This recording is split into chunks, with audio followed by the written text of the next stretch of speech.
On Christmas Day, 1998, a young couple checked into the Stardust Casino in Las Vegas with plans to celebrate their first holiday together.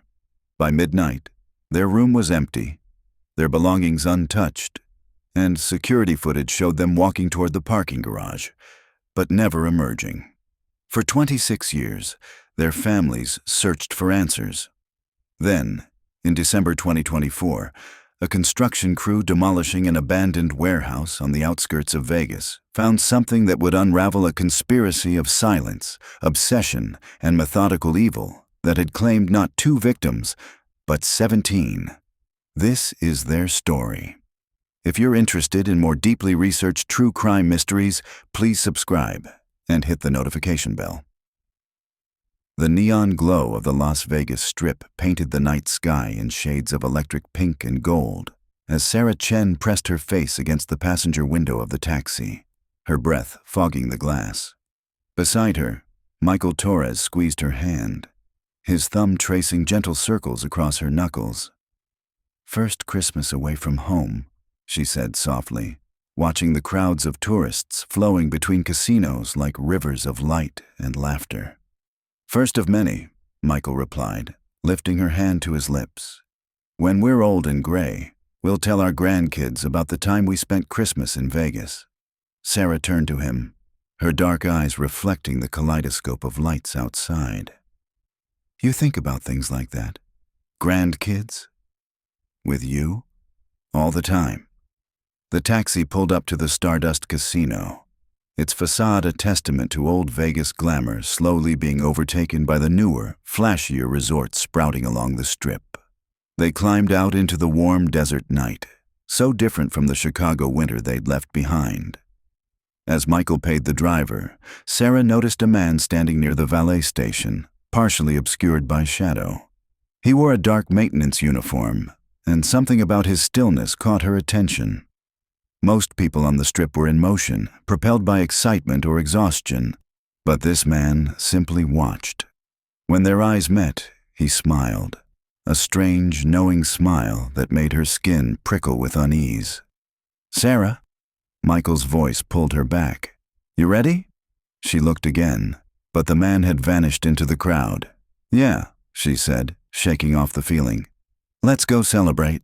They walked through the casino's revolving doors into a world of ringing slot machines and cigarette smoke, entirely unaware that they had just been marked. Behind them, the man in the maintenance uniform followed at a careful distance, his smile widening as he pulled a small notebook from his pocket and made a notation. Beside 2 names already written there, he added a 3rd entry. "Christmas Day, the couple from Chicago. Young love burns brightest." Rebecca Chen sat in the corner booth of the Silver Spoon Diner in Henderson, Nevada, her hands wrapped around a coffee cup that had long since gone cold. Across from her, Detective Laura Vasquez of the Las Vegas Metropolitan Police Department reviewed a thin file folder, her expression carefully neutral. The morning sun streaming through the diner's windows seemed too bright, too cheerful for the conversation they were about to have. "Mrs. Chen," Detective Vasquez began, then corrected herself. "Ms. Chen, I apologize. I know you kept your maiden name." "It's fine," Rebecca said, though her voice was hollow. "After 26 years, the formalities don't matter much anymore." The detective nodded, studying the woman across from her. Rebecca Chen was 52 now, her black hair threaded with silver, her face bearing the particular weariness that came from decades of unanswered questions. She had aged, as everyone did, but there was something else, a vigilance in her eyes, as if she had never stopped searching the crowds for her daughter's face. "You said on the phone that you had new information," Rebecca continued, leaning forward slightly. "About Sarah." Detective Vasquez closed the folder and met her gaze directly. 3 days ago, a demolition crew was preparing to bring down the old Hendricks warehouse on Industrial Road. It's been abandoned since 2005, scheduled for demolition to make way for a new development. She paused, choosing her words carefully. One of the crew members noticed something unusual in the basement level. What they initially thought was a storage area turned out to be something else entirely. Rebecca's knuckles whitened around the coffee cup. What did they find? A concealed room. Soundproofed walls, reinforced door. Inside, we found evidence of long-term occupancy. Multiple sets of personal belongings, clothing, identification documents. The detective pulled a plastic evidence bag from her briefcase and placed it on the table between them. Inside was a silver bracelet, tarnished with age but still identifiable by the small charm dangling from it. A tiny book with Sarah engraved on the cover.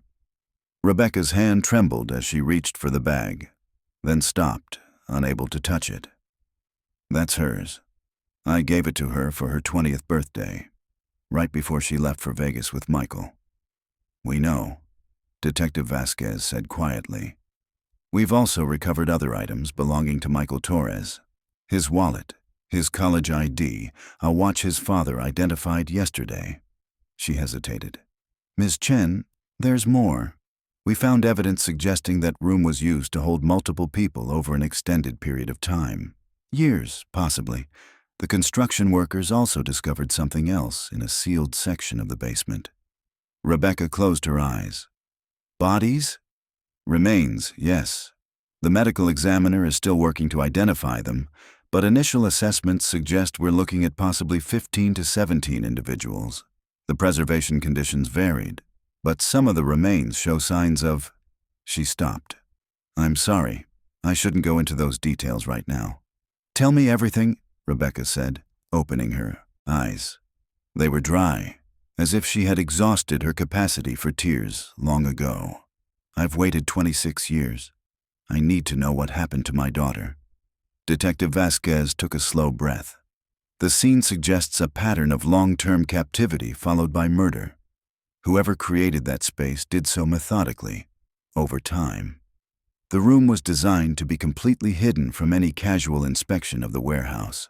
Based on the evidence we've collected so far, we believe your daughter and Michael Torres were taken there on Christmas night, 1998.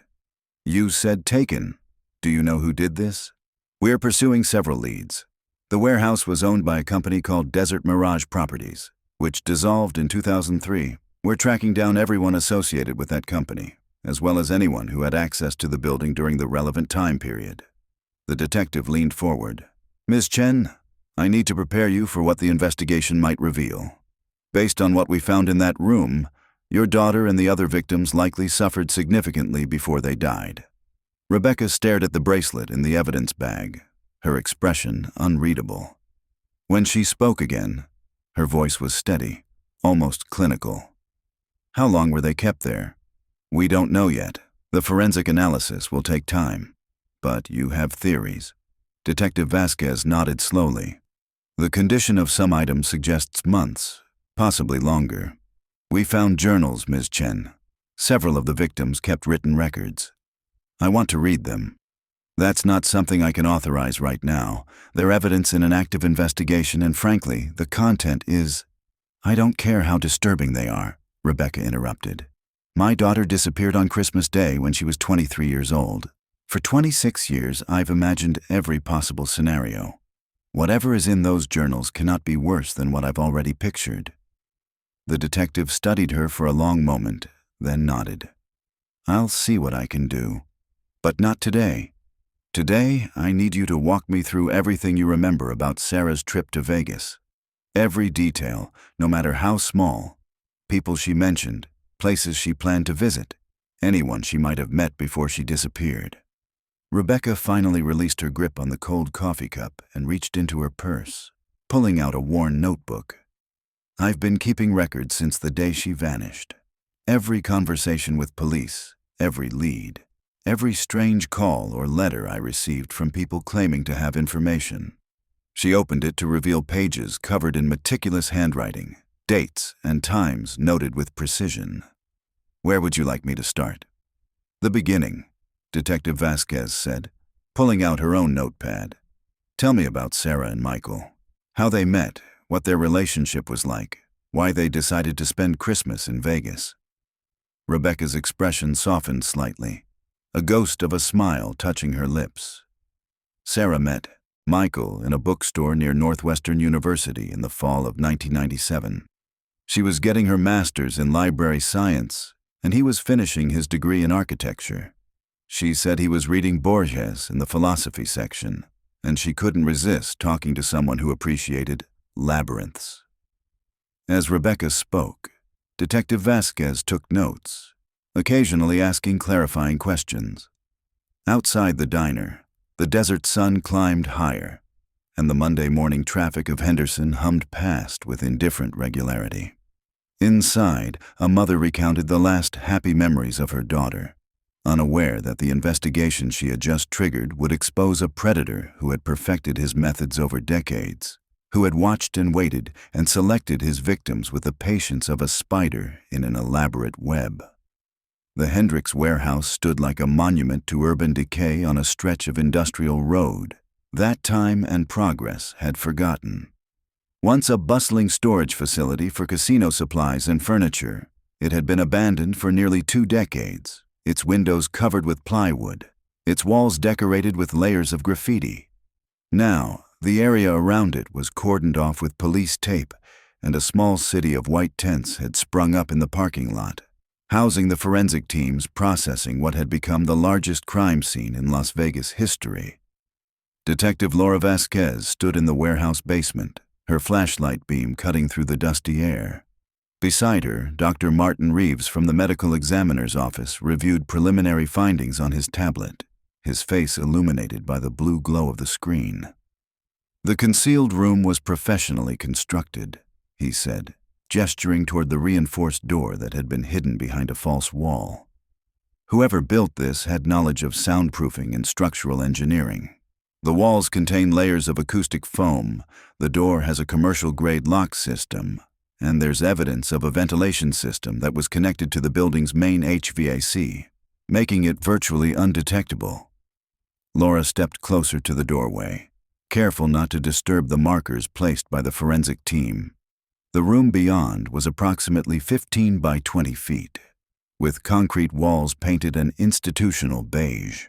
Metal rings had been bolted into the floor and walls at regular intervals. A narrow cot sat in one corner, and opposite it, a small chemical toilet. "You said there were journals," Laura said. "Where were they found?" Dr. Reeves walked her to a corner of the room where evidence markers indicated the location of recovered items. "Hidden inside a loose section of the wall here. 3 spiral notebooks, different handwriting. We've photographed every page, but the originals are with the documents examiner now." "What do they say?"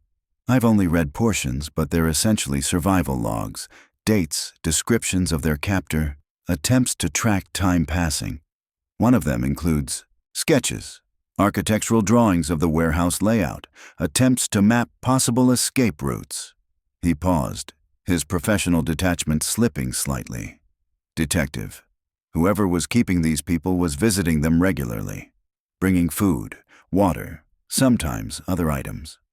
The journals suggest he engaged in conversations with them, asked them questions about their lives, their fears." "He was studying them," Laura said quietly.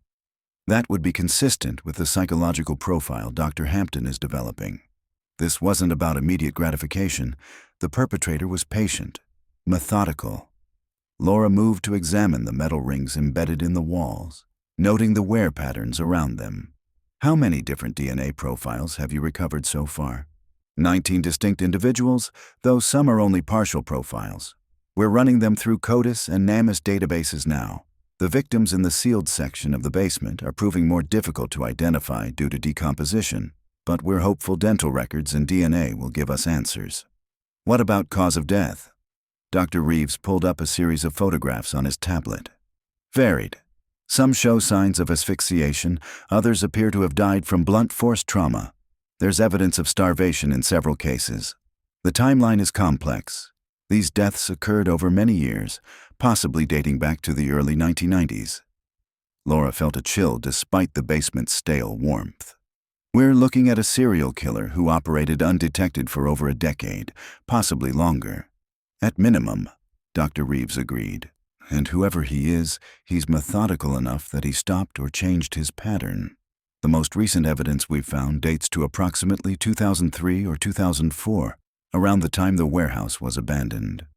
So either he's dead, in prison for something else, or he moved his operation somewhere we haven't found yet. Those are the working theories, yes. Laura's phone buzzed in her pocket. She pulled it out to find a message from Detective Marcus Zhao, her partner. Found something in property records. Need you upstairs. She excused herself and climbed the metal stairs back to the main level of the warehouse, where Marcus stood near a makeshift command center of folding tables and laptops. He was 45, a 12-year veteran of the LVMPD, with silver-streaked black hair and the careful, methodical approach of someone who trusted evidence more than instinct. "What did you find?" Laura asked. Marcus turned his laptop to face her, displaying a scanned document. Desert Mirage Properties, the company that owned this warehouse, was a shell corporation. But I traced it through 3 layers of LLCs and found the actual person who controlled it. He pointed to a name on the screen. Robert Hendricks. He purchased this property in 1991, maintained minimal operations as a storage facility, and then quietly let the company dissolve in 2003 after the building was cited for code violations. Where's Hendricks now? That's the interesting part. He died in 2006 in a car accident in Arizona. Single vehicle collision, no witnesses. But before he died, he worked for over 15 years as a maintenance supervisor at various casinos on the Strip. Marcus pulled up another document, including the Stardust Casino, where Sarah Chen and Michael Torres were last seen. Laura felt the pieces beginning to align. He had access, opportunity, and a hidden location where he could keep victims without detection. "Do we have a photograph?" Marcus clicked through several files before pulling up a driver's license photo from 1998. The man staring back at them was in his early 40s, with thinning brown hair, an unremarkable face, and eyes that seemed to look through the camera rather than at it. "Send that to Rebecca Chen," Laura said. "See if Sarah ever mentioned anyone matching his description. Also, get me a list of every person who went missing in Vegas between 1990 and 2004. Cross-reference it with anyone who was staying at or visiting casinos where Hendricks worked." "Already in progress," Marcus replied. "But Laura, there's something else." He pulled up another photograph, this one more recent. Hendricks had a son, Daniel Hendricks, now 42 years old. According to records, he lived with his father until 1999, worked at the same casinos in various capacities. After his father's death, he moved to Arizona, then dropped off the grid around 2012. No employment records, no tax filings, nothing. Laura studied the younger Hendricks's photograph. He had his father's eyes, that same distant, analytical stare. "You think the son continued what the father started?" "I think it's worth finding out where Daniel Hendricks is right now and what he's been doing for the last 12 years. As Laura stared at the photograph, her phone rang. The caller ID showed Rebecca Chen's number. She answered immediately. "Detective Vasquez," Rebecca's voice came through, tight with barely controlled emotion. "I'm looking at the photo you sent me. The man from the driver's license." "Do you recognize him?" "I don't know. Maybe. Sarah mentioned someone once, in a letter she sent from Vegas. She said a maintenance worker at the Stardust had been helpful, told them about good restaurants off the Strip. She said he seemed lonely, that he told them he worked Christmas Day every year because he didn't have family." Rebecca's breath caught. She said he reminded her of a librarian, quiet and observant. She said those exact words. Quiet and observant. "Oh God, was that him?" Laura closed her eyes briefly. "Miss Chen, I need you to find that letter. Anything Sarah wrote or said about this man could be critical. I have it. I kept everything. Every letter, every postcard, every receipt from the credit card charges before they disappeared." Rebecca's voice steadied with grim purpose. "I'm looking at it right now. She mentioned his name. She wrote, 'The maintenance man, Robert.' Something told us about a Mexican place in Henderson." "Detective, is this him? Is this the person who took my daughter?" Laura looked at the driver's license photo again, at Robert Hendricks's carefully neutral expression. "We're investigating every possibility, Miss Chen. Can you email me a scan of that letter?" Yes, immediately." There was a pause. Then Rebecca asked, "Detective, you said there were 19 DNA profiles. Have you identified any of them besides Sarah and Michael?" "Not yet, but we're working on it." "How many of them were killed on Christmas Day?" The question caught Laura off guard. "What makes you ask that?" "Because my daughter disappeared on Christmas, and I've spent 26 years reading about every missing person case in Las Vegas, looking for patterns, looking for anything that might explain what happened to her. There are others, people who vanished on holidays, on special occasions.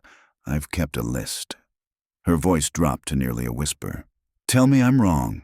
Tell me this wasn't about taking people on days that should have been happy." Laura glanced at Marcus, who was already pulling up the recovered journals on his laptop. He scanned through the digital files, then looked up at her with a grim expression. He turned the screen around, showing a page from one of the journals. The handwriting was shaky but legible. "Day 47. Christmas has passed. He told me that's why he chose us, because we were celebrating, because we thought we were safe. He said joy makes the best contrast." "Ms. Chen," Laura said carefully, "I'll need to see that list you've compiled." The conference room at LVMPD headquarters smelled of stale coffee and the particular tension that came with breaking open a cold case that refused to stay buried. Laura stood before a whiteboard covered in photographs, dates, and connecting lines drawn in red marker. Around the table sat Marcus, Dr. Patricia Hampton, the forensic psychologist assigned to develop a profile, and Lieutenant Sarah Corrigan, who had authorized the formation of a task force dedicated to what the media was already calling the holiday killer. Rebecca Chen sat in the corner, technically present only as a consultant, but no one had the heart to ask her to leave. She had spent 26 years investigating her daughter's disappearance with more dedication than most professionals, and her compiled list of missing persons had proven disturbingly accurate. 15 confirmed matches so far, Marcus said, pointing to a cluster of photographs on the board. All individuals who disappeared in Las Vegas between 1992 and 2003, all on or within 24 hours of a major holiday. Christmas, New Year's Eve, Valentine's Day, 4th of July, Thanksgiving. Dr. Hampton adjusted her glasses, studying the faces. "The selection criteria appears consistent. Young couples, late 20s to early 30s, visiting Las Vegas for celebratory purposes. The perpetrator targeted people who were experiencing happiness, who had let their guard down." "Robert Hendricks worked at 4 different casinos during this period," Laura added, tapping a timeline she had constructed. "The Stardust, the Desert Inn, the Silver Slipper, and briefly at the Flamingo. Every single victim we've identified was staying at or had visited one of these establishments within 48 hours of their disappearance." Lieutenant Corrigan leaned forward, her expression grave. "What about the son? Daniel Hendricks. Where are we on locating him?" "Still working on it," Marcus replied. "Last confirmed sighting was in Phoenix in 2011. He was working at a commercial laundry service. After that, nothing. No credit card usage, no bank accounts, no tax returns. He either died, left the country, or went underground. Or he learned from his father's mistakes," Dr. Hampton interjected quietly. "If Daniel was involved in or aware of Robert's activities, he would have understood the importance of leaving no paper trail. The fact that he disappeared 2 years before the warehouse was discovered could be coincidental, but I doubt it." Rebecca spoke for the first time since the meeting began, her voice cutting through the professional discussion like a knife. "The journals you recovered. You said my daughter kept one. I want to read it." The room fell silent. Laura exchanged glances with Lieutenant Corrigan, who gave a slight nod. "Ms. Chen?" Laura began carefully. "The content is extremely disturbing. Sarah documented her captivity in significant detail. I'm not sure. I've spent 26 years imagining the worst," Rebecca interrupted. "Show me the truth. Whatever it is, I can handle it." Laura pulled a manila folder from her briefcase and slid it across the table. Inside were photocopies of Sarah's journal entries, the original still in evidence custody. Rebecca opened it with steady hands, though her face had gone pale. The first entry was dated December 26, 1998. Day 1. I'm writing this on the back of a receipt I found in my pocket. Michael is hurt. The man from the casino, Robert. He seemed so kind when he offered to help us find our car. We'd been walking in circles in the parking garage for 20 minutes. He said he knew a shortcut. The next thing I remember is waking up here, in this room. Michael has a cut on his head. He won't wake up. I don't know where we are. I can hear machinery sometimes, distant voices. Robert came to check on us. He brought water and said everything would be explained soon. He said we shouldn't have been so trusting. He said that's what makes us perfect. Rebecca read in silence, her finger tracing the words her daughter had written over 2 decades ago. The entries continued, documenting days that blurred into weeks. Sarah's handwriting changed over time, became smaller, more controlled, as if she were rationing the space on the pages she had managed to collect. Receipts, torn pieces of cardboard. Once, a page carefully removed from a book Robert had left in the room. Day 83. Robert comes every few days now. He brings food, sometimes books. He asks us questions about our lives, our families, what we plan to do with our futures. Yesterday, he asked me to describe the happiest moment of my life. I told him about the day Michael proposed, how we were at Navy Pier watching the sunset. Robert wrote everything down in a notebook. When I asked why, he said he was preserving us. He said most people go through life barely noticing their own joy until it's gone, but he helps people understand it, helps them see what they had. I don't understand what he means. Michael says we shouldn't engage with him, but I'm afraid if we don't cooperate, he'll stop bringing food. Rebecca's hands began to tremble around page 10. Laura started to reach for the folder, but Rebecca pulled it closer, protective of these final words from her daughter. Day 127. There's someone else here. We can hear them sometimes through the walls, crying or calling out. Robert won't tell us who it is. Michael tried to signal by knocking on the wall in Morse code, but no one responded. Or maybe the walls are too thick. Robert says we're part of something important, that we're helping him understand human nature. He showed us photographs today, other couples, other rooms like this one. Some of the photos looked old, yellowed. How long has he been doing this? How many others were there before us? The entries became more sporadic after that, sometimes weeks passing between notations. Sarah documented escape attempts, Michael's declining health, her own desperate efforts to maintain sanity by reciting poetry and reconstructing books she had read from memory. Day 201. Michael is very sick. Robert brought medicine, but it's not helping. His cough is getting worse. I begged Robert to take him to a hospital. Robert said that would defeat the purpose, that suffering is part of the process. Part of what process? What does he want from us? Today, he asked me if I still loved Michael as much as I did on Christmas Day. I said yes, more. He seemed disappointed by that answer. Rebecca closed the folder abruptly, her face ashen. How much more is there? The entries continue for approximately 8 months, Laura said gently. The final entry is dated August 15th, 1999.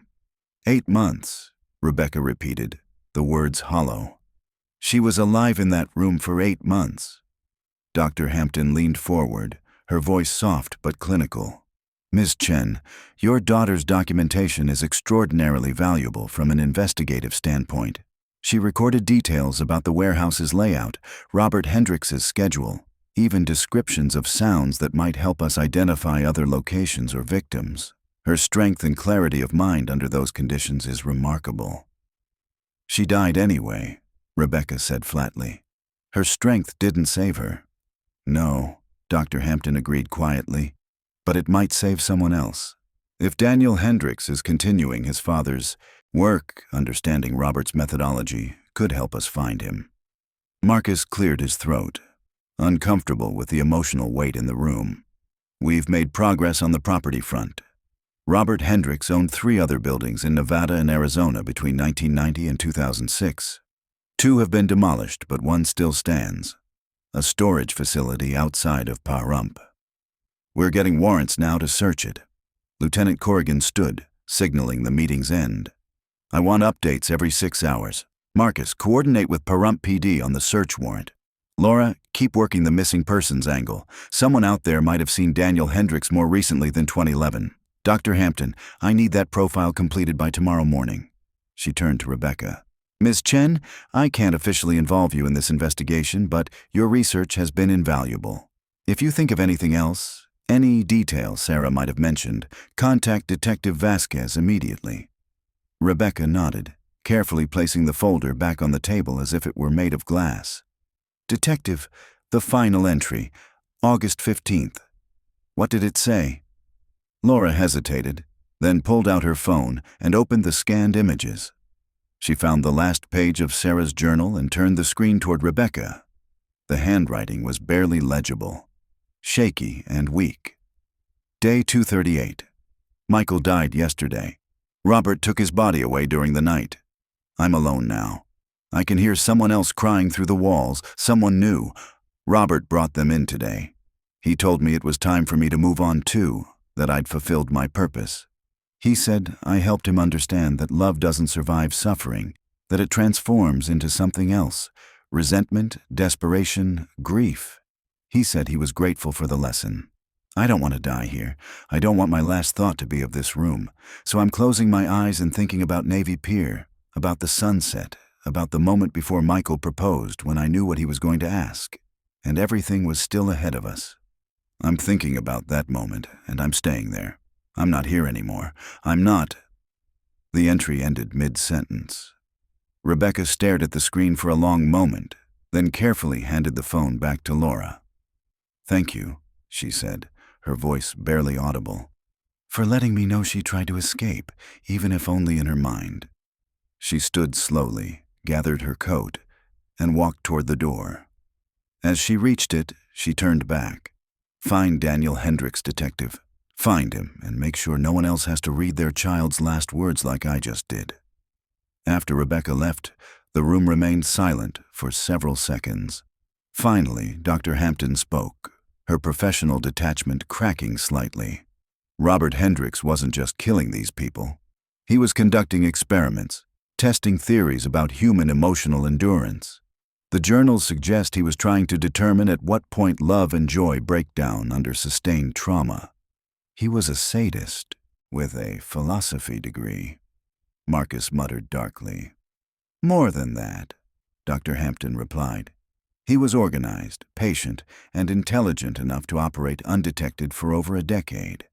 If his son inherited those traits and learned from his father's eventual failure to remain hidden, Daniel Hendricks could be significantly more dangerous. He would know not to keep victims in a single location, not to maintain such detailed records, not to create a signature that could eventually be traced. Laura stared at the whiteboard, at the faces of 15 victims they had identified, and the empty spaces representing those they hadn't. Then we need to find him before he perfects what his father started. The storage facility outside Pahrump sat like a scab on the desert landscape, a collection of corrugated metal buildings surrounded by chain-link fence topped with barbed wire. It was 3 in the afternoon when Laura and Marcus pulled up behind 2 Pahrump PD cruisers, the Nevada sun beating down with relentless intensity that made the air shimmer. Sheriff Ray Coleman emerged from one of the cruisers, a weathered man in his late 50s with the deliberate movements of someone who had learned patience from years of rural law enforcement. Detectives, he greeted them with a nod. Your warrant came through about an hour ago. We've been waiting for you to arrive before entering the property. Laura shook his hand, grateful for his professionalism. Some local departments resented LVMPD involvement, territorial about jurisdiction, even when facing something that clearly exceeded their resources. We appreciate your cooperation, Sheriff. What can you tell us about this place? Desert Storage Solutions, officially.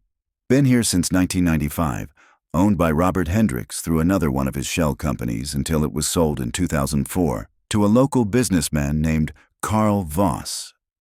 Voss runs it as a legitimate operation now. Storage units, some climate-controlled, mostly people keeping RVs and boats here.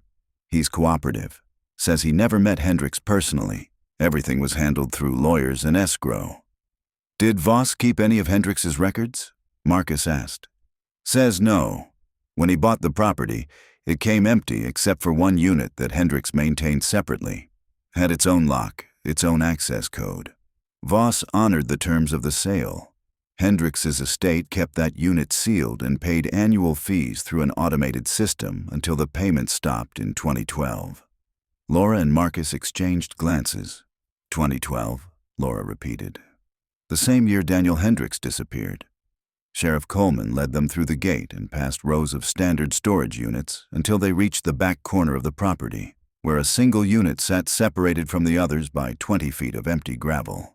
It was larger than the surrounding units, and unlike them, it had no roll-up door. Instead, a standard steel door with a commercial deadbolt was set into the corrugated wall. "We haven't touched it," Sheriff Coleman said. "Waited for you and your forensics team."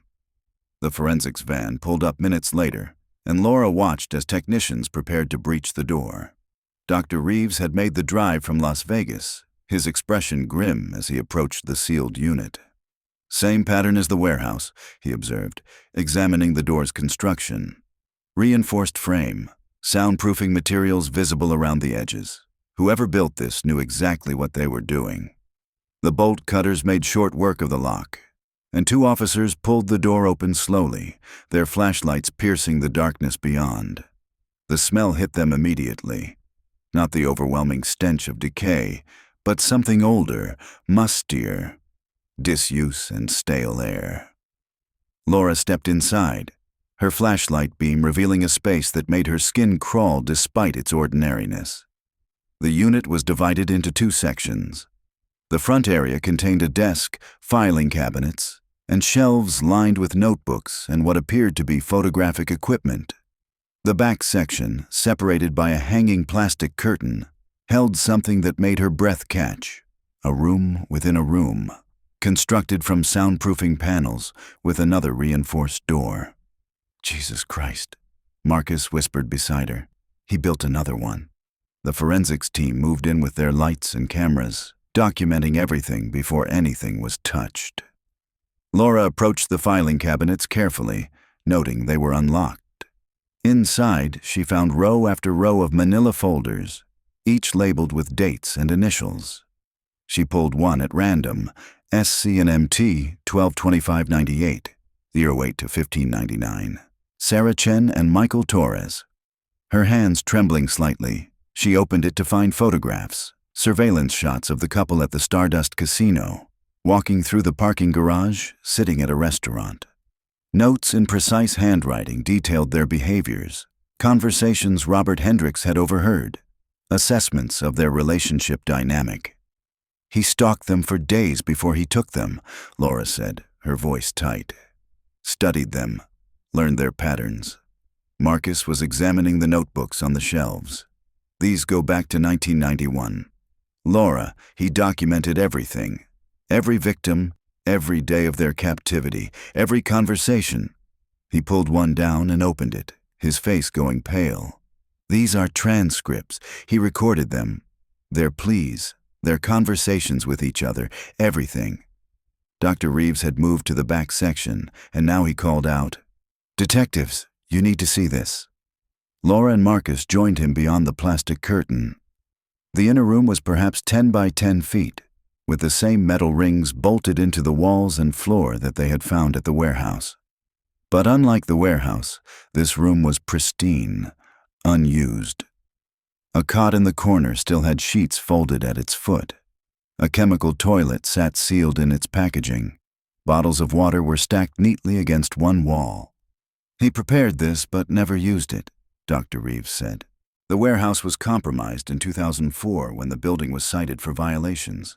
He must have set this up as a backup location, but for whatever reason, he stopped before he could transfer his operations here." "Or someone else stopped him," Marcus suggested. "The car accident in 2006. Maybe that wasn't an accident at all. Laura photographed the room methodically, her mind racing through possibilities. We need to check every inch of this place.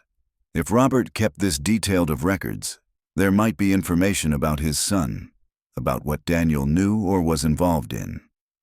The search took hours. As the sun began to set, painting the desert in shades of orange and purple, the forensics team had filled 3 evidence vans with materials recovered from the storage unit. Laura sat in her car, reviewing photographs on her laptop while Marcus coordinated with the team still processing the scene. One particular set of files caught her attention, a folder labeled simply DH.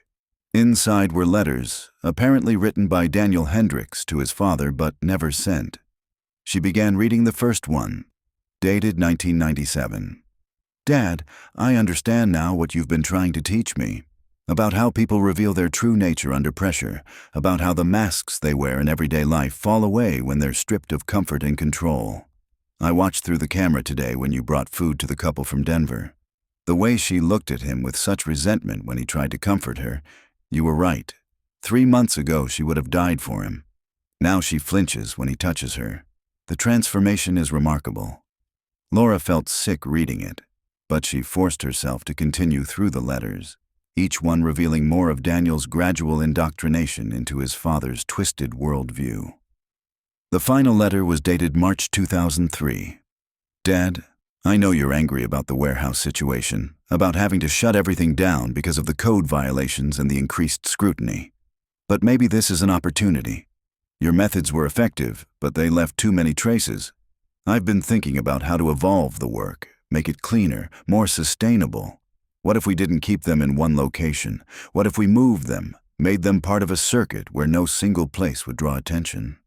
I've been researching properties in Arizona and New Mexico, places remote enough that no one would notice. We could expand the project, increase our understanding. I want to help you perfect this. I want to be worthy of what you're teaching me." Laura closed the laptop, her hands clenched into fists. Daniel Hendricks wasn't just continuing his father's work. He was improving on it. The fact that he had gone dark in 2012 didn't mean he had stopped.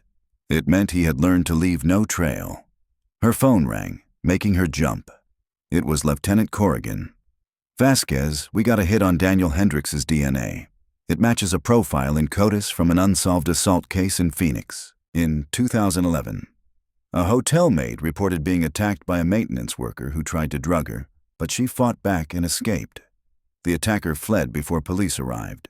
She gave a description that matches Daniel Hendricks, but without a suspect in custody, the case went cold."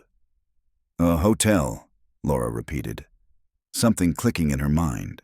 "Marcus, get over here." Marcus jogged to the car, and Laura quickly explained what Lieutenant Corrigan had told her. Robert worked in casinos. Daniel learned from his father. What if he's still working in hospitality? Hotels, casinos, anywhere he'd have access to guests, to their schedules, to people who were traveling and might not be immediately missed. Marcus pulled out his phone, already typing. "I'll get someone started on employment records for every hotel and casino in Nevada, Arizona, and New Mexico. Anyone hired under an alias who matches Daniel's description or skill set. And check for patterns," Laura added. "Missing persons, unsolved disappearances, any case involving couples or individuals who vanished while staying at hotels in those states. If he's operating the way his letters suggested, moving victims through a circuit of locations, there should be a pattern we can trace." As Marcus made the calls, Laura stared out at the storage unit, now blazing with portable lights as the forensics team continued their work. Robert Hendricks had operated for over a decade before his location was discovered, and only circumstance had ended his activities. His son had learned from those mistakes, had disappeared into the infrastructure of the American Southwest, where thousands of people moved through hotels and casinos every day, anonymous and vulnerable. Somewhere out there, Daniel Hendricks was watching, selecting, and perfecting the horror his father had begun. Rebecca Chen stood in her daughter's childhood bedroom, untouched for 26 years except for regular dusting. The posters on the walls had faded, the books on the shelves had aged, but everything remained exactly as Sarah had left it the day she departed for graduate school. Rebecca had preserved it like a shrine, unable to let go even as the years stretched into decades. Now, with Sarah's fate finally known, the room felt different. Not quite a memorial, but no longer a waiting room for a return that would never come. Rebecca sat on the edge of the bed, holding a shoebox filled with letters Sarah had sent during her final months. From college, from Chicago, and those last few from Las Vegas. She had read them countless times, searching for clues, but now she read them differently, looking for the moments of joy that Robert Hendricks had stolen. Sarah's descriptions of meeting Michael, of falling in love, of planning their future together. The excitement in her handwriting when she wrote about the Vegas trip, about spending Christmas somewhere warm and bright. "Mom, I know you wanted us home for the holiday, but Michael surprised me with these tickets, and the hotel looks amazing. We'll call you Christmas morning, I promise. I'll bring you back something tacky from the gift shop, maybe one of those snow globes with fake snow and palm trees. I love you. Don't worry about me. I'm happy." Rebecca's phone rang, interrupting her thoughts. Detective Vasquez's number appeared on the screen. "Miss Chen, I hope I'm not calling too late." "I don't sleep much anyway," Rebecca replied. "Have you found something?" "Possibly. We recovered extensive records from Robert Hendricks's storage unit, including detailed files on every victim. I'm going through them now with the team, and I wanted to ask you about something Sarah mentioned in one of her journal entries." There was a pause, the sound of papers shuffling. She wrote about hearing someone else through the walls, someone new who arrived around day 127 of her captivity. That would place it in late April 1999. Do you remember hearing about any missing persons cases around that time? Anyone who might fit Hendricks's victim profile? Rebecca closed her eyes, her memory filing through years of accumulated research. April 1999. Yes, a couple from San Diego disappeared during a weekend trip to Vegas for their anniversary. Jordan and Lisa Keller. They were both 29, married for 3 years. They checked into the Desert Inn on April 23rd and never checked out. I added them to my list because of the date. It was their anniversary, another celebration.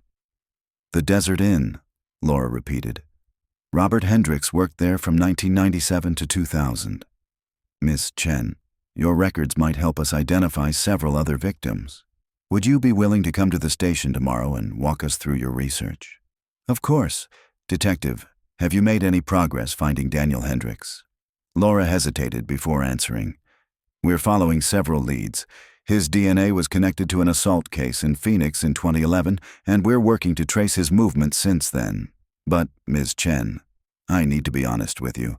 If Daniel learned from his father's mistakes, he may have become very good at hiding." After the call ended, Rebecca returned to Sarah's letters, but found herself unable to continue reading.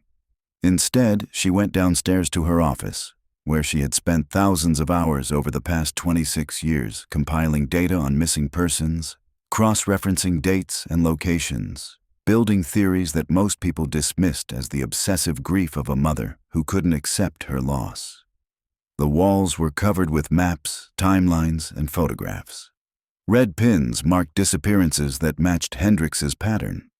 Blue pins indicated possible locations he had access to. Yellow pins showed unsolved cases from after 2006, cases that might be connected to Daniel if he had continued his father's work. Rebecca had been right all along, and the vindication felt hollow. She had been correct about the pattern, about the targeting of celebrations and joy, about a predator who moved through Las Vegas, selecting victims with methodical patience. But knowing the truth didn't bring Sarah back. It only replaced 26 years of unknowing with the horrifying certainty of what her daughter had endured. She pulled down a box from the top shelf of her closet, one she had kept separate from her main investigation files. Inside were items Sarah had left at home when she moved out. Childhood drawings, school papers, a diary from when she was 13. Rebecca hadn't looked at these in years, had been afraid that revisiting Sarah's childhood happiness would make the loss unbearable. Now she opened the diary carefully, reading entries about crushes on boys in her class, complaints about homework, excitement about a trip to the museum. The handwriting was rounder, less controlled than the precise script Sarah had developed as an adult. Rebecca traced the words with her finger, this evidence of her daughter's innocence and youth, preserved on paper like pressed flowers. A photograph fell from between the pages. Sarah, at age 13, standing in front of the Art Institute of Chicago on a school field trip. She was smiling, braces catching the sunlight, her hair pulled back in a ponytail. She looked so young, so full of potential and future. Rebecca stared at the photograph for a long time, then carefully placed it in a frame on her desk, next to a photo of Sarah and Michael from Christmas 1997, their last Christmas together before Vegas. In the earlier photo, Sarah was a child. In the later one, she was a woman in love, her arm around Michael's waist, both of them laughing at something off camera. These were the moments Robert Hendricks had studied and dissected, trying to understand joy so he could destroy it. But he had missed something fundamental. The joy itself wasn't in the moment he captured or the suffering he inflicted. It was in the love that persisted beyond both, in a mother who had searched for 26 years, in the preservation of memory despite pain. Rebecca turned to her computer and opened the database she had created, the one the police were now using to identify victims. She had work to do, names to confirm, families to help find closure, a list of missing persons who deserved to have their stories told and their fates known. If Sarah's suffering had to have meaning, then perhaps it could be this. The meticulous records she had kept, the observations she had documented, might save someone else. Somewhere, Daniel Hendricks was still operating. Somewhere, he might be selecting his next victim. And Rebecca would not rest until he was found. Meanwhile, 800 miles away in a small town outside Albuquerque, a man who called himself David Hart finished his shift at the Desert Rose Hotel and Casino. He was 42, medium height, with thinning brown hair and the kind of unremarkable face that people forgot moments after seeing it. He wore the maintenance supervisor uniform with casual authority, keys jangling at his belt, and moved through the hotel with the confidence of someone who belonged. In the security office, he reviewed footage from the afternoon, watching as a couple in their late 20s checked in, excited and affectionate. The woman wore a small diamond ring. Recently engaged, he assessed. They were from Texas, judging by their accent in the clip where they spoke to the front desk clerk. They had booked a suite for 5 nights to celebrate their engagement. David made a note in his personal phone, encrypted and backed up to a secure cloud server that couldn't be traced to him. Young couple, celebratory trip, trusting demeanor. He watched them walk toward the elevators, studying their body language, the way they touched each other, the joy evident in their movements. Not yet, he told himself. He had learned patience from his father's mistakes. Robert had moved too quickly sometimes, had taken risks when the impulse struck. Daniel had refined the process, had learned to wait and watch and select only when conditions were perfect. He had properties in 3 states now, never keeping anyone in one place for more than a month, moving them through a circuit that left no pattern anyone could trace. The couple from Texas would be evaluated over the next few days. He would learn their routines, their vulnerabilities, their capacity for trust. And if they met his criteria, if they proved to be suitable subjects for study, then arrangements would be made. But carefully, always carefully. His phone buzzed with a news alert. Another development in the Las Vegas case. The warehouse discovery was all over the media now. Reporters speculating about a serial killer. Investigators appealing for information. David read the article with clinical interest, noting that they had found his father's storage unit in Pahrump, that they were piecing together the timeline of victims. They were smart, he acknowledged. Smarter than the investigators his father had avoided for so many years. But they were still working backward, trying to understand the past. They weren't thinking about the present, about how methodology evolves, about how the lessons of failure lead to perfection. David deleted the news alert and cleared his browsing history. Tomorrow he would continue his observations of the couple from Texas. He would be patient, methodical, invisible, just as his father had taught him, refined by his own innovations and caution. Somewhere in Las Vegas, detectives were searching for Daniel Hendricks. But Daniel Hendricks no longer existed. He had shed that identity like a snake shedding skin, had learned to become whatever name and face he needed to be. David Hart was just one of several identities he maintained, each with legitimate employment records, each with a carefully constructed background that would withstand casual scrutiny. They would never find him, because they were looking for a person, when what they really needed to find was a pattern. And Daniel had made very sure his pattern was invisible. The task force conference room had transformed into something resembling a war room over the past week. The whiteboard had been replaced by large digital displays showing maps, timelines, and photographs of victims both identified and unknown. Laura stood before the screens at 7 in the morning, coffee in hand, studying the patterns that were slowly emerging from the data. Marcus entered with a box of case files from records, setting them down heavily on the table. I pulled every missing persons case from Nevada, Arizona, and New Mexico dating back to 2006, the year Robert Hendricks died. Filtered for couples or pairs traveling for celebratory purposes. We have 47 potential cases that fit the basic profile. 47, Laura repeated, the number hitting her like a physical blow. In 18 years? That's if Daniel Hendricks continued at the same rate as his father, roughly 2 to 3 victims per year. But these are just the cases we know about, people who were reported missing. There could be others, transients or individuals without family to report them gone. Dr. Hampton arrived next, carrying her completed psychological profile. She looked exhausted, her usually precise appearance slightly disheveled. I've analyzed everything we recovered from the storage unit. Robert's journals, Daniel's letters, the transcripts of conversations with victims. What we're dealing with is more complex than a traditional serial killer profile.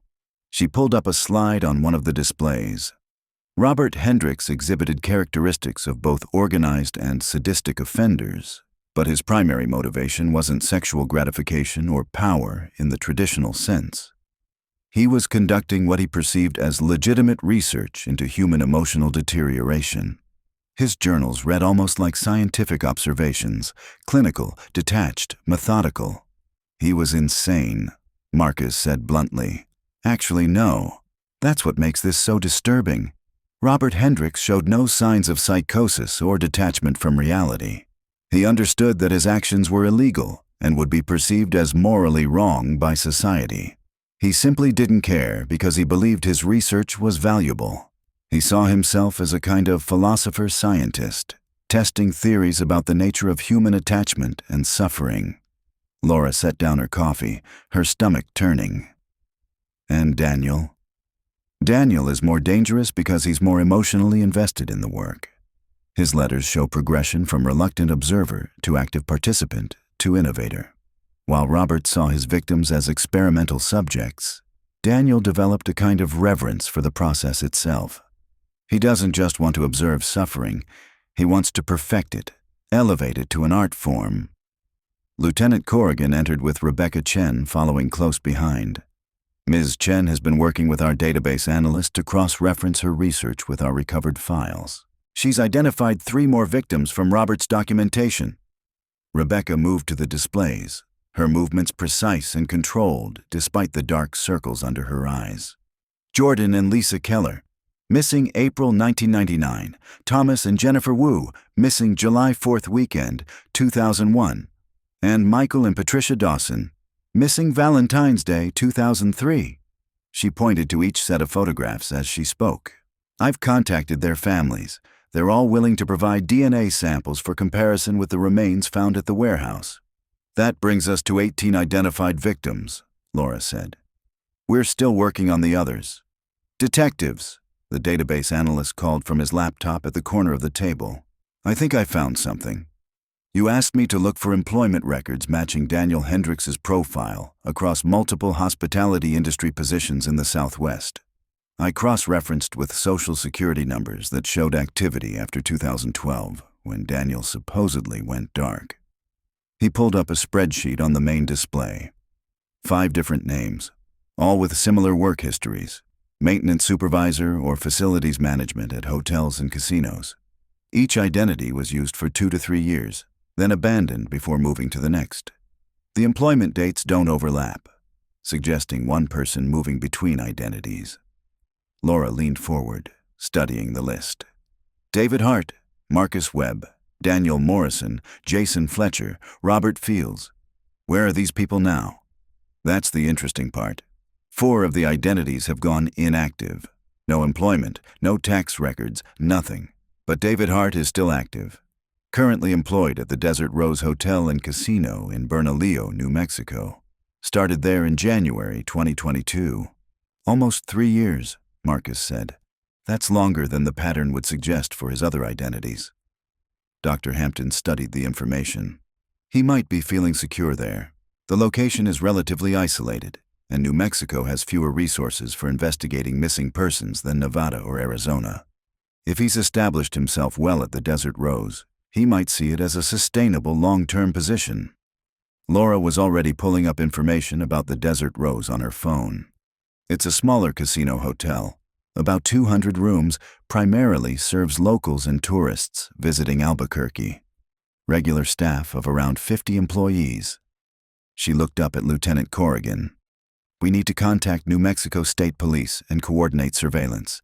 If David Hart is really Daniel Hendricks, we can't risk spooking him before we have enough evidence for an arrest. Agreed, the lieutenant said. But we also need to move carefully. If he suspects we're onto him, he could disappear again or destroy evidence. We need to confirm his identity first. I can help with that, Rebecca said quietly. Everyone turned to look at her. Send me his employee photo from the Desert Rose. I spent 26 years studying every image I could find of Robert Hendricks, learning his features, his mannerisms. If Daniel inherited his father's appearance, I might be able to identify similarities. Marcus pulled up the employee records from the Desert Rose's database, obtained through a subpoena they had filed that morning. David Hart's photo appeared on screen. A middle-aged man with thinning hair, wearing the hotel's maintenance uniform, his expression neutral and professional. Rebecca stood and walked closer to the screen, studying the face with an intensity that made the room fall silent. After a long moment, she pointed to specific features. The eyes, the shape of the face around the jawline, the way his left eyebrow sits slightly higher than his right. Robert Hendricks had all of these characteristics. This could absolutely be his son. Could be isn't enough for an arrest warrant, Lieutenant Corrigan said. But it's enough to justify deeper investigation. Vasquez, Zhao, I want you in New Mexico tomorrow. Coordinate with state police, but keep this tight. Limited personnel who know the real target. Officially, you're investigating a series of missing persons cases in the area. Laura nodded, her mind already running through logistics. We'll need surveillance on Hart's movements both at work and at home. We need to identify any properties he has access to, any storage units, any place he might be keeping someone. There's something else, the database analyst said, pulling up another file. I searched missing persons reports in the Albuquerque area for the past 3 years, filtered by couples or individuals traveling for celebrations. I found 2 cases that fit the pattern. Amanda Morrison and Tyler Chen, engaged couple from El Paso, disappeared in March 2023 after checking into the Desert Rose for a weekend getaway. And Kevin and Melissa Torres, married couple from Phoenix, vanished in November 2023 during their 10th anniversary trip to Santa Fe. Last known location was the Desert Rose, where they stopped for dinner. The room fell silent as the implications sank in. 2 couples in less than a year, both with connections to the Desert Rose Hotel. He's still active, Marcus said grimly. And if he's following his father's pattern, if he's keeping them alive for months before killing them, then someone might still be alive, Laura finished. Someone we can save if we move fast enough.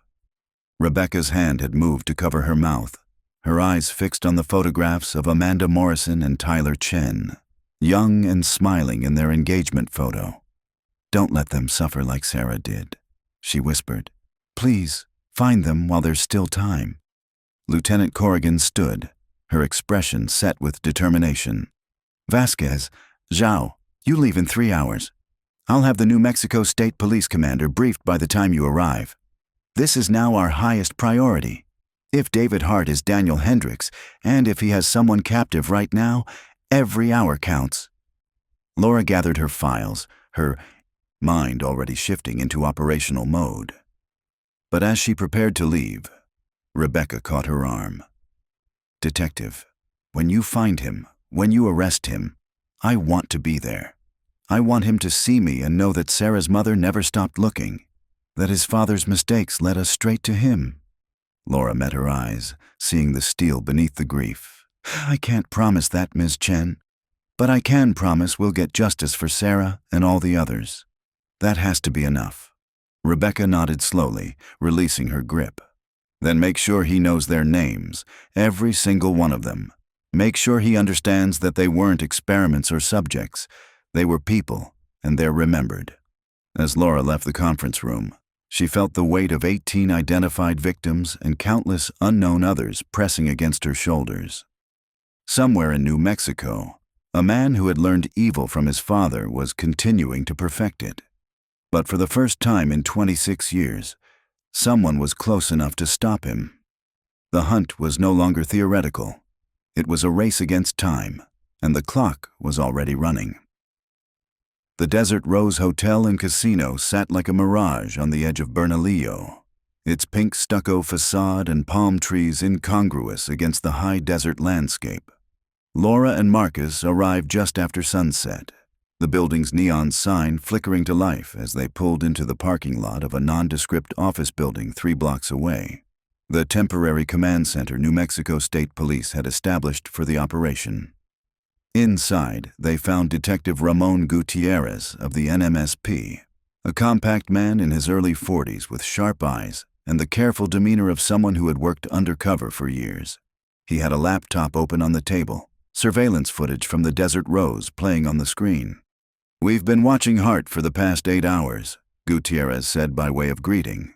He arrived for his shift at 2 p.m., standard maintenance supervisor duties, checking rooms, coordinating with housekeeping, supervising repairs. Nothing unusual. He clocked out at 10 p.m. and drove straight home to an apartment complex on the north side of town. Any indication he's noticed the surveillance? Marcus asked. None. We're using long-range observation, rotating vehicles, staying back. He has no reason to think anyone's watching. Gutierrez pulled up a map on his laptop. Hart's been at the Desert Rose for nearly 3 years. Before that, we have gaps in his employment history that match the pattern you identified. He's renting a 2-bedroom apartment under the David Hart identity, drives a 10-year-old Toyota Camry, pays his bills on time. On paper, he's completely unremarkable. That's the point, Laura said, studying the surveillance footage. David Hart moved through the hotel with the invisible efficiency of someone who had perfected the art of being overlooked. What about property records? Storage units, vacant buildings, anywhere he might have access? That's where it gets interesting, Gutierrez replied, pulling up another file. Hart doesn't own any property, but we found something in his rental history. Before moving to the apartment in Bernalillo, he rented a house in Placitas for 14 months, from January 2022 to March 2023. When he moved out, the landlord noted some unusual modifications to the basement, soundproofing materials on the walls, a reinforced door that Hart said he installed for a home recording studio. The landlord made him remove the door before leaving, but the soundproofing stayed because it would have been too expensive to tear out. Laura felt her pulse quicken. March 2023. That's when Amanda Morrison and Tyler Chen disappeared. Exactly. We've obtained a warrant to search the property. The current tenants moved in last month and are cooperating fully. We can execute the search tonight if you want to be present. Absolutely, Marcus said. What about Hart's current apartment? We're working on a warrant for that too, but it's trickier. We need probable cause beyond circumstantial employment patterns and rental history. The judge wants more direct evidence connecting Hart to the missing persons cases. Laura turned to the surveillance footage again, watching Hart interact with a housekeeper, his body language relaxed and professional. What about his digital footprint? Phone records, internet activity, social media? David Hart has a basic cell phone, makes very few calls, mostly work-related. No social media presence at all. Internet usage at his apartment is minimal. News sites, streaming services, nothing that raises flags. It's almost too clean, like he's deliberately maintaining a low profile. Because he is, Laura said. His father kept detailed records that eventually helped identify him. Daniel learned from that mistake. He's minimizing anything that could create a pattern or be traced. Gutierrez checked his watch. The warrant for the Placitas property came through 20 minutes ago. The search team is assembling now. We can be there in 30 minutes. The drive to Placitas took them into the foothills of the Sandia Mountains, where scattered houses clung to the slopes between piñon pines and juniper trees. The rental property was a small adobe-style home at the end of a gravel road, isolated from its nearest neighbor by a quarter-mile of scrub brush and rocky terrain. 3 NMSP vehicles were already there, along with a forensics van. The current tenants, a retired couple in their 60s, stood near their car, watching nervously as officers prepared to search the property they had been living in for less than a month. Laura approached them, showing her credentials. Mr. and Mrs. Hoffman, I'm Detective Vasquez from Las Vegas Metro. I understand this must be unsettling, but we appreciate your cooperation. Mrs. Hoffman, a thin woman with silver hair, nodded anxiously. When they told us we needed to evacuate for a police search, I was terrified. Is our home dangerous? Should we have been living here? We have no reason to believe you're in any danger, Laura assured her. We're investigating activities that occurred before you moved in. The previous tenant, David Hart, did he leave anything behind? Any belongings? Any indication of what he was doing here? Nothing, Mr. Hoffman replied. The place was completely empty when we moved in. Well, except for the basement, that soundproofing material on the walls. We thought it was strange, but the landlord said the previous tenant was some kind of musician. May we see the basement? The Hoffmans led them inside, through a modestly furnished living room and kitchen, to a door that opened onto wooden stairs descending into darkness. Laura flipped the light switch, revealing a finished basement with concrete floors and walls covered in acoustic foam panels. The space was perhaps 20 by 30 feet, with exposed ceiling beams and a small window near the ceiling that had been covered from the inside with black paint. The soundproofing was professional grade, the kind used in recording studios. But something about the configuration felt wrong. The panels covered every wall completely, even in corners where they would serve no acoustic purpose. Dr. Reeves, Laura called up the stairs. You need to see this. The medical examiner descended carefully, his eyes scanning the space with the same unease Laura felt. He pulled out a small knife and approached one of the wall panels, carefully prying it away from the concrete. Behind it, the wall was bare except for several metal rings bolted into the concrete, identical to those found in Robert Hendricks's spaces. He was holding people here, Dr. Reeves said quietly. These rings are for restraints. Marcus was photographing everything, his expression grim. The window is painted black from the inside. The soundproofing would prevent anyone from hearing screams, and we're a quarter-mile from the nearest neighbor. This was a functional prison. Laura examined the floor carefully, noting faint discoloration in several spots that might be biological evidence. We need luminol testing, full forensic sweep.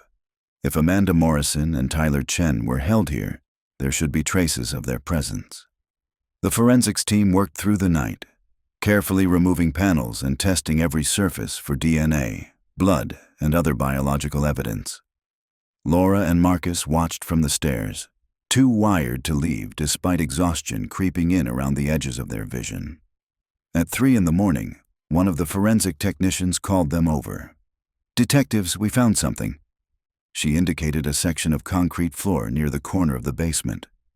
There are initials carved into the concrete here, very faint. Someone used something sharp, maybe a nail or piece of metal, to scratch letters. AM and TC. Amanda Morrison and Tyler Chen. Laura photographed the initials carefully, her hands steady despite the rage building in her chest. They were here! They were alive here, and they tried to leave evidence that they existed. There's more, the technician said, moving to another corner.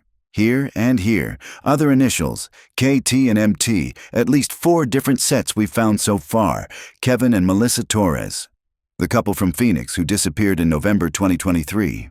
How long would they have to be here to have the opportunity to carve these? Marcus asked. Dr. Reeves knelt beside the markings, examining them closely. These weren't done in one session. The depth and pressure vary, suggesting someone working on them over multiple days or weeks, probably when they were alone and had access to something sharp. This takes time and desperation. Laura straightened, pulling out her phone to call Detective Gutierrez. We have enough for an arrest warrant now. We have physical evidence connecting Hart to at least 2 missing persons cases, evidence of imprisonment, and the pattern matches everything we know about Daniel Hendricks. Where is Hart right now? Still at his apartment, Gutierrez replied immediately. Surveillance team reports his lights went off at 11 p.m. and haven't come back on. No movement. Maintain surveillance, but prepare to move in. We're coming back to Bernalillo now. I want to execute the arrest at first light, catch him when he's leaving for work. Maximum control, minimal risk of him destroying evidence or fleeing. The drive back to Bernalillo passed in tense silence. Laura's mind raced through tactical considerations. How to approach the arrest, what to tell Hart, how to leverage the evidence they had found to get him to reveal the current location of his victims, if any were still alive. Because that was the terrifying question underlying everything. If Amanda Morrison and Tyler Chen had carved their initials into the basement floor of the Placidus house, but Hart had moved out of that property over a year ago, where were they now? Where had he taken them when he relocated to Bernalillo? By 5 a.m., the arrest team was assembled in the parking lot of Hart's apartment complex. 12 officers, all briefed on the potential danger, all aware they were dealing with someone who had learned criminal methodology from a serial killer father. Laura wore a bulletproof vest over her clothes, her service weapon checked and holstered. He leaves for work at 1:30 p.m., Gutierrez said quietly, reviewing the surveillance logs. But we can't wait that long. We need to secure him before he has any opportunity to communicate with anyone or access any location where he might be holding victims. At 5:30 a.m., as the sky began to lighten with the first hints of dawn, the team moved into position.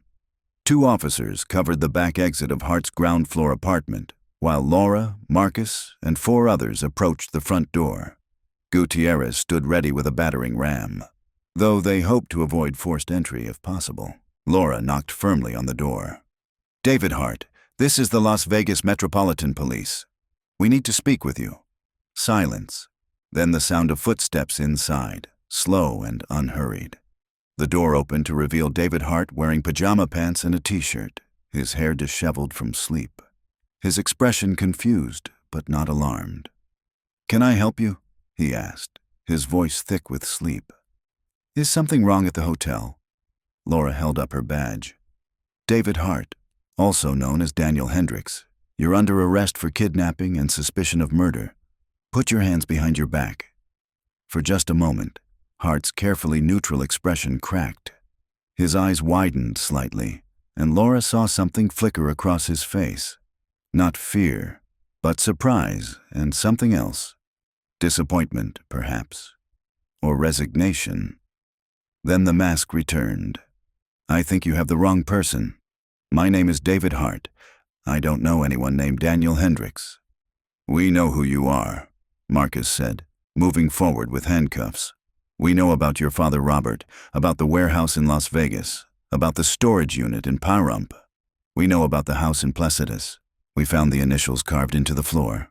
Hart's expression remained neutral as Marcus cuffed his hands, but his eyes never left Laura's face. I want a lawyer. You'll get one, Laura replied. But first, you're going to tell us where Amanda Morrison, Tyler Chen, Kevin Torres, and Melissa Torres are right now. If any of them are still alive, if there's any chance we can save them, This is your only opportunity to do something decent." Hart smiled then, a small, cold smile that reminded Laura viscerally of the photographs she had seen of Robert Hendricks. "Detective, if you've really studied my father's work, then you know the answer to that question. You know exactly how long his subjects survived on average. Do the math." "Your father kept people for 8 months," Laura said, stepping closer. "Amanda Morrison and Tyler Chen disappeared 18 months ago, but you moved out of the Placidus house after 14 months. Where did you take them?" Hart's smile widened slightly. "You're very thorough, Detective. I can see why you found me. My father would have appreciated your dedication." He paused, considering. "I'll tell you this much. My father's methods were crude, keeping everyone in one location. I improved on his design: mobility, rotation, distributed resources. Much more sustainable, much harder to trace." "Where are they?" Marcus demanded, his voice hard. "We have evidence of at least 4 victims in your custody. Tell us where they are, and maybe the DA will consider cooperation when it comes to sentencing."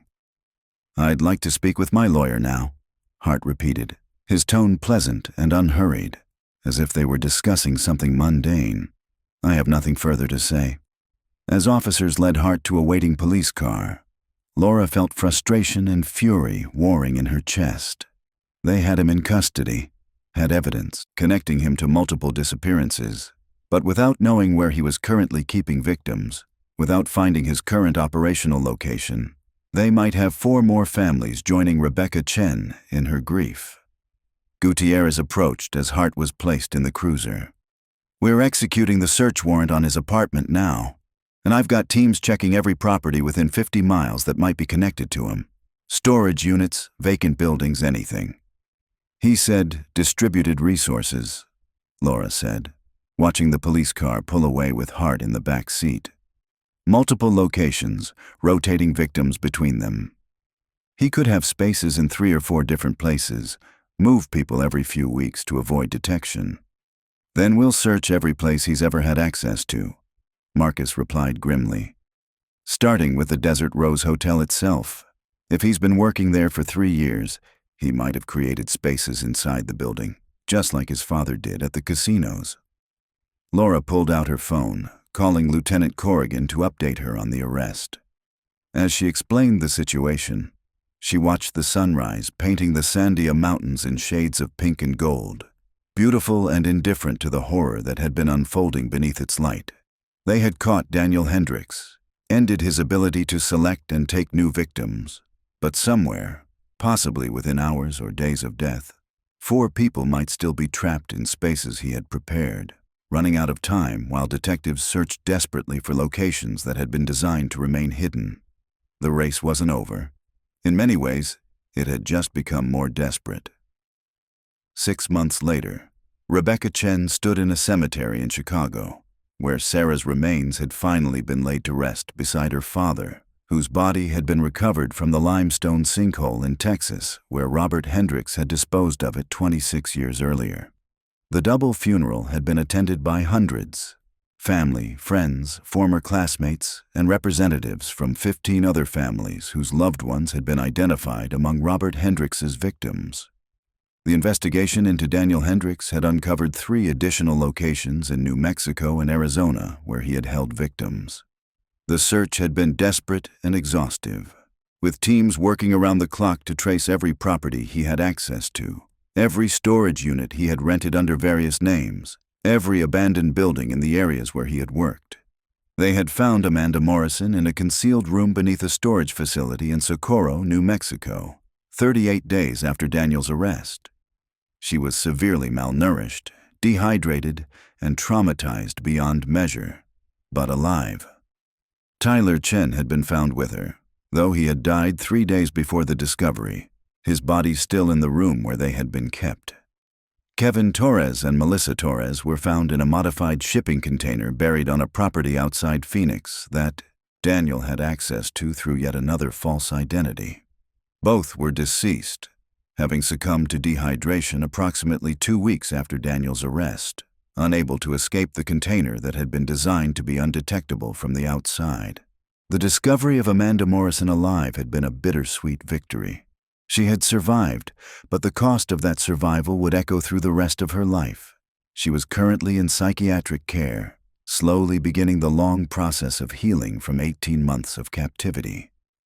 Daniel Hendricks had refused to cooperate with investigators, maintaining his silence except through his attorney.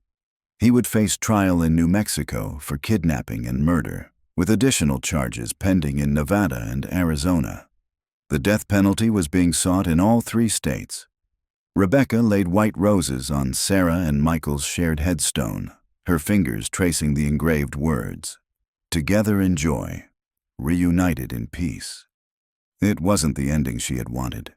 No mother wanted her child's story to end in a criminal's basement, but it was an ending, which was more than she had had for 26 years. Detective Laura Vasquez stood a respectful distance away, having flown to Chicago specifically for the funeral. When Rebecca was ready, she approached quietly. "Miss Chen." Rebecca turned, and to Laura's surprise, she smiled slightly. "Thank you for coming, Detective. You didn't have to."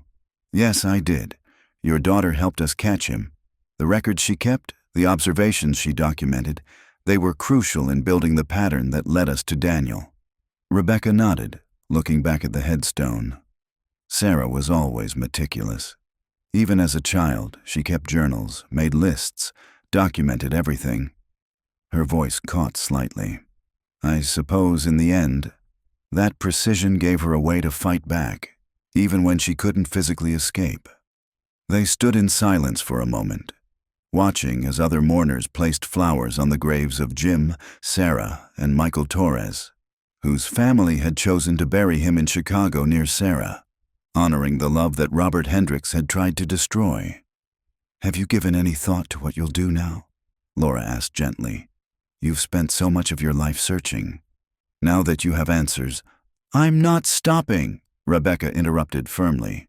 "There are still unidentified remains from the warehouse, still missing persons who might have been victims of Robert or Daniel that we haven't connected yet. And there are other cases, other families still searching, still wondering." She met Laura's eyes. "I'm starting a foundation, using my research methods to help law enforcement identify patterns in missing persons cases. Sarah's foundation for the missing. If my 26 years of obsessive investigation can help even one other family find answers sooner, then maybe some good came from all of this." Laura felt a lump form in her throat. "That's remarkable, Ms. Chen. Sarah would be proud." "Maybe," Rebecca said softly. "Or maybe she'd tell me I should rest, should let the professionals handle it, should try to rebuild the life I put on hold when she disappeared." She smiled sadly. "But I can't. This is who I am now, a mother who knows what it's like to search endlessly and who wants to make that search easier for others." They exchanged contact information, Laura promising to send any resources that might help with the foundation's work. As she prepared to leave, Rebecca called after her. "Detective, Amanda Morrison, the woman you found alive. Will you tell her something for me?" "Of course. Tell her that survival is enough. She doesn't need to justify being the one who lived, doesn't need to find meaning in her suffering. She just needs to keep breathing, keep existing, and eventually, that will be enough to build on. Tell her Sarah's mother said that." Laura nodded, not trusting her voice to speak. As she walked back to her rental car, Laura passed through sections of the cemetery where other Hendricks victims had been buried. In their hometowns, near their families, finally home after years in an unmarked grave in a Las Vegas warehouse. 18 confirmed victims of Robert Hendricks and 7 confirmed victims of Daniel, with investigations ongoing into 12 other disappearances that might be connected. 25 lives stolen by a father and son who had decided that observing human suffering was more valuable than human life itself. But they had been caught, their victims identified and mourned, their methods exposed and understood. And one survivor lived to bear witness to what had happened in those hidden rooms, to prove that even the most carefully constructed horror could be escaped. Laura's phone buzzed with a message from Marcus. Trial date set for Daniel Hendricks, March 15th. Prosecution is confident. She typed back a simple reply. Good. As she drove away from the cemetery, Laura thought about Rebecca Chen creating a foundation from her grief, about Amanda Morrison beginning her long journey toward healing, about 15 other families who finally had closure after years of uncertainty. The case would stay with her forever.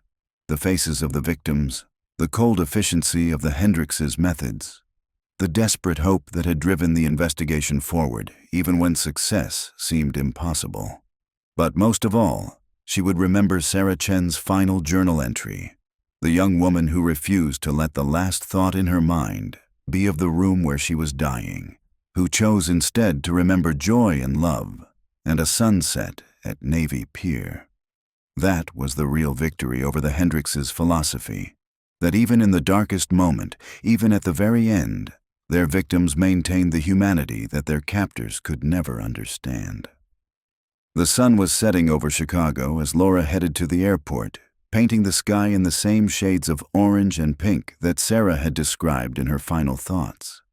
Somewhere in a secure facility, Daniel Hendricks sat in a cell, his methodology exposed, his pattern broken, his ability to harm anyone ever again permanently ended. It wasn't enough. It would never be enough to balance the scales of what had been taken. But it was justice. And for the families who had waited decades for answers, justice was all that remained to give.